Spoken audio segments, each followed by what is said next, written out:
When you're making a movie, and particularly a series with a lot of recurring characters, casting becomes essential to the success of that piece. We were fortunate to cast some wonderful actors. We saw a little bit of Robert Jane in the first two movies playing Paragus, but in movie 3 he really gets a chance to play a critical role and really shine. We were thrilled with his performance. He really puts in a sinister turn as Paragus. And the other person who we felt really shines in movie 3 is Philip Brody. We were lucky enough, he had just come to the US from the UK, so that was kind of his first US job. The timing worked out perfectly for that.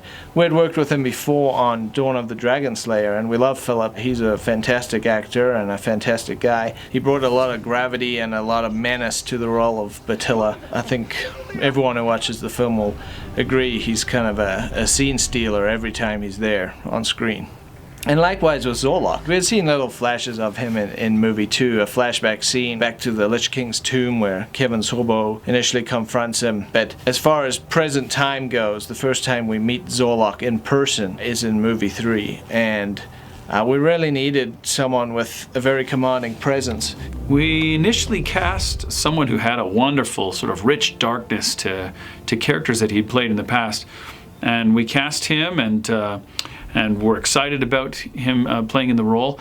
And he got to set, and as we went through the lines and as the actors worked with him, we realized that he was not a fan of fantasy, and in fact had great difficulty in believing in the world, and he thought his lines were silly. As we saw his performances, I don't think he really understood fantasy. I don't think he understood the fantasy world. He thought maybe it was all a little bit pantomimey and silly. That wasn't something that we'd considered before about an actor, is, well, how invested are they in genre film, and how much do they love science fiction and fantasy? We learned that it's a huge problem. He was unable to immerse himself in the world, and his performances weren't believable as a result. But fortunately, we made the decision to just reshoot the days we had shot with him. At the time, it was such a difficult decision financially and all the work that you do in shooting for 2 days, to turn around and say we have to redo all that. Jake Stormoen actually recommended Matt Mercer to us. He was friends with Matt, and we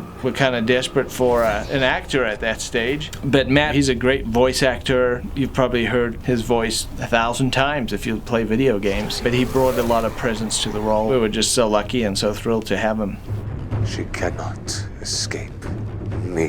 One of the key things about Matt, I think, is he is steeped in fantasy. He loves fantasy. You know, he's a dungeon master. You can check him out on his, they do a weekly video broadcast called Critical Role, where he and his friends all play Dungeons and Dragons together.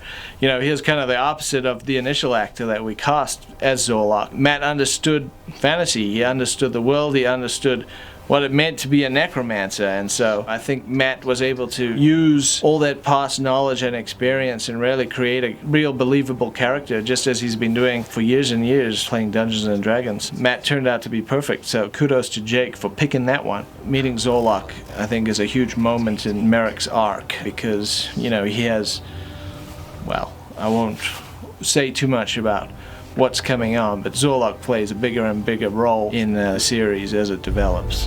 There's not a place in the world he can hide.